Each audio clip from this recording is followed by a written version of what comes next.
원씨는 야망이 있고 큰 꿈을 가지고 있으며 성공하고 싶어. 결국 당신이 항상 상상해온 삶을 살고 싶어 합니다. 하지만 한 가지 문제가 있습니다. 당신은 게으릅니다. 당신은 무엇을 해야 하는지 정확히 알고 있지만 그것을 하지 않습니다.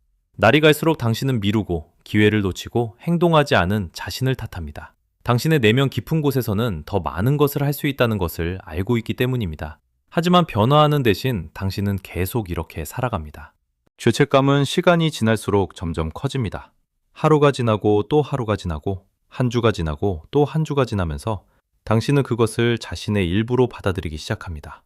그리고 새해가 되면 당신은 다시 작년과 같은 목표를 세웁니다. 당신은 결심과 동기로 시작하지만 아마도 약간의 환상도 함께 가지고 있습니다. 하지만 깨닫기도 전에 미루기가 다시 나타납니다. 마치 예고도 없이 찾아오는 귀찮은 친척처럼 말입니다. 당신은 미루고 또 미룹니다. 그리고 어느 날 당신은 뒤돌아보며 자신이 끝없는 반복 속에 갇혀 있다는 것을 깨닫습니다. 게으름 미루기, 실망, 그리고 다시 목표를 세우는 반복에서 벗어나지 못하고 있습니다. 당신은 이 반복을 깨고 싶어 합니다. 당신은 미루기를 극복하고 게으름을 끝내고 결국 자신의 야망을 현실로 만들고 싶어 합니다. 그래서 당신은 해결책을 찾기 시작합니다. 당신은 수많은 영상을 보고 대부분 같은 조언을 듣습니다. 예를 들어 소셜미디어를 끊어라, 방해 요소를 제거해라, 계획을 세워라, 자기 규율을 가져라. 이런 방법들은 잠시 동안은 효과가 있을 수 있지만 결국 당신은 다시 원점으로 돌아옵니다. 미루기의 진짜 이유는 관성입니다. 물리학에서 관성은 어떤 물체가 자신의 상태를 유지하려는 성질입니다. 물체가 정지해 있으면 계속 정지하려 하고 움직이고 있으면 계속 움직이려 합니다. 외부의 힘이 작용하지 않는 한 그렇습니다. 그리고 이것은 당신에게도 동일하게 적용됩니다. 당신이 미루고 있다면 계속 미루게 됩니다. 시작하는 것이 너무 어렵게 느껴지기 때문입니다. 그래서 당신은 해야 할 일을 마주하는 대신 더 쉬운 것들을 선택합니다. 휴대폰을 보고 넷플릭스를 보고 게임을 합니다. 책임을 피할 수 있는 어떤 것이든 선택합니다. 하지만 가장 큰 문제는 따로 있습니다. 당신은 첫 단계를 머릿속에서 너무 어렵게 만들어버려서 시작조차 하지 못합니다. 5천자 글을 써야 한다고 생각하면 그것은 거대한 산처럼 느껴집니다. 운동을 시작하려고 하면 몇 달 동안 매일 해야 한다는 생각에 위축됩니다.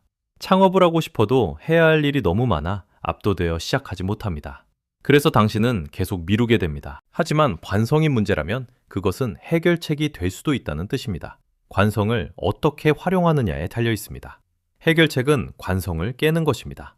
좋은 소식은 큰 변화가 필요 없다는 것입니다. 단지 처음을 시작할 작은 힘만 있으면 됩니다. 그리고 이를 위한 매우 효과적인 두 가지 방법이 있습니다. 첫 번째는 첫 단계를 최대한 쉽게 만드는 것입니다. 대부분의 사람들은 시작부터 스스로를 어렵게 만들기 때문에 미룹니다. 5천자를 써야 한다고 생각하면 뇌는 그것을 너무 크고 어렵다고 인식하고 미루게 됩니다. 그래서 거대한 목표 대신 실패할 수 없을 만큼 작은 행동으로 시작해야 합니다. 5천자가 아니라 50자만 쓰겠다고 생각하세요. 3시간 공부가 아니라 책 한 페이지를 읽겠다고 생각하세요. 1시간 운동이 아니라 한 번 팔굽혀펴기를 하겠다고 생각하세요. 이렇게 하면 시작이 훨씬 쉬워지고 일단 시작하면 계속하게 되는 경향이 생깁니다. 또 다른 방법은 2분 규칙입니다.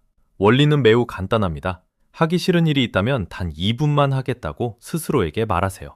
방을 청소하기 싫다면 음악 한 곡이 끝날 때까지만 하세요. 글을 쓰기 싫다면 2분 동안 아무 생각이나 적으세요. 운동하기 싫다면 운동복을 입고 2분만 움직이세요. 대부분의 사람들은 2분 후에 멈추지 않습니다. 왜냐하면 움직이기 시작한 것은 계속 움직이려는 성질이 있기 때문입니다. 처음에는 공을 언덕 위로 밀어야 하지만 일정 지점을 넘으면 스스로 굴러갑니다. 그래서 시작을 작고 쉽게 만드는 것이 중요합니다. 이 두 가지 방법을 적용하면 당신은 관성을 깨고 미루기를 극복하며 결국 자신의 야망을 현실로 만들 수 있습니다. 이 원리는 공부나 일뿐만 아니라 삶의 모든 영역에 적용할 수 있습니다. 운동을 시작하고 싶다면 한 가지 동작만 하세요. 사업을 시작하고 싶다면 간단한 아이디어 하나만 적으세요. 관계를 개선하고 싶다면 2분 동안 메시지를 보내세요. 모든 위대한 것은 작은 시작에서 출발합니다. 당신은 전체 계단을 볼 필요가 없습니다. 첫 걸음만 내디디면 됩니다. 하루에 모든 것을 끝낼 필요도 없습니다. 시작만 하면 나머지는 자연스럽게 따라옵니다. 그러니 기억하세요. 미루기는 게으름 때문이 아니라 관성 때문입니다. 가장 어려운 것은 항상 첫 번째 단계입니다. 그래서 그것을 최대한 쉽게 만드세요. 50자를 쓰고 한 번 팔굽혀펴기를 하고 2분만 행동하세요. 그렇게 매일 조금씩 반복하면 당신은 더 이상 미루는 사람이 아니라 행동하는 사람이 될 것입니다. 그리고 결국 당신의 목표를 이루고 꿈을 현실로 만들게 될 것입니다. 이제 더 이상 기다리지 말고 지금 바로 시작하세요.